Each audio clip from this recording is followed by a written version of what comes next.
நீதிமொழிகள் 4:20-21-22 வாசி பாத்தீங்கன்னா, என் மகனே என் வார்த்தைகளை கவனி, செவிசாய், உன் கண்களை விட்டு நீங்காதிருப்பதாக, அவைகள் உனக்கு ஜீவனும் உடலுக்கெல்லாம் ஆரோக்கியம் என்று எழுதப்பட்டிருக்கிறது.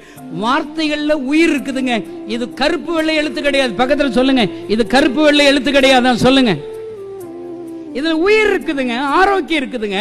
நான் எப்பொழுதுமே ஒரு சாட்சி சொல்லுவேன். ஒரு கிராமத்துல விபிஎஸ் எடுக்க போயிருந்த 110 பிள்ளைகள் ஒரு மரத்தடியில வந்துட்டாங்க.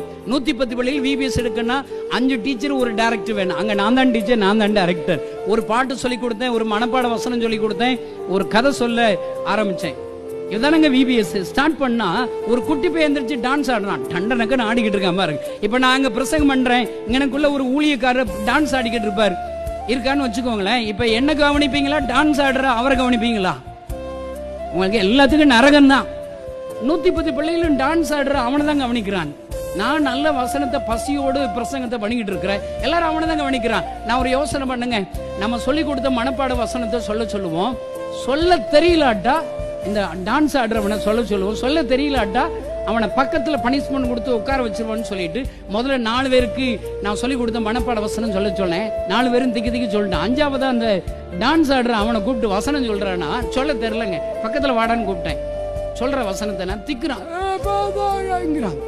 அடிக்க கையை ஓங்கணுங்க, அடிக்க சொல்றியா இல்லையாடானா வசனத்தை சொல்லி முடிச்சுட்டாங்க. அவனை கும்பிடு போட்டே, டே பசிக்குதுரா, ஆடாதுரா, எல்லாரும் உன்னை தானே கவனிக்கணும், பக்கத்துல உட்கார வச்சுட்டாங்க. எல்லாரும் வீட்டுக்கு போயிட்டான், இவனும் வீட்டுக்கு போயிட்டான். மீட்டிங் முடியும். வீட்டுக்கு போன இந்த டான்ஸ் ஆடுறவன் அவன் அம்மா போய் கூட்டு வரான். அம்மா இவ்வளவு வண்டி இருக்காங்க பாருங்க, யானை மாதிரி இருக்கிறாங்க. அப்படி வர்றாங்க. அங்க இருந்து பாக்கையில என் கண்ணத்தெல்லாம் தடைக்கிட்டேன். அவங்க வந்தாங்க, ஏதாமே என்ன சொன்னீங்க அப்படின்னு அரட்டுறாங்க. நான் கும்பிடு போட்டு, ஏமா இப்படி சண்டைக்கு வர்றீங்க, உங்க பிள்ளைய அடிக்கவே இல்லம்மா, கைதாம உன்னை ஊர்க்காரங்க கேட்டு பாருங்கன்னா, அந்த அம்மா சொல்றாங்க, என் பையன் பிறந்ததுல இருந்து பேச மாட்டாத ஊமையினா இருந்தியா, நீ என்னமோ அந்த வசனத்தை சொல்ல சொன்னியா, ஊமையன் பேச ஆரம்பிச்சிடான்னு சொல்றான். நான் சொல்றேன், அருமையான தம்பி தங்கச்சி, இன்றைக்கு உங்க கைகள்ல இருக்கிற வேத புஸ்தகத்துல உயிர் இருக்கிறது, அந்த ஜீவனுள்ள வார்த்தை இருக்கிறது.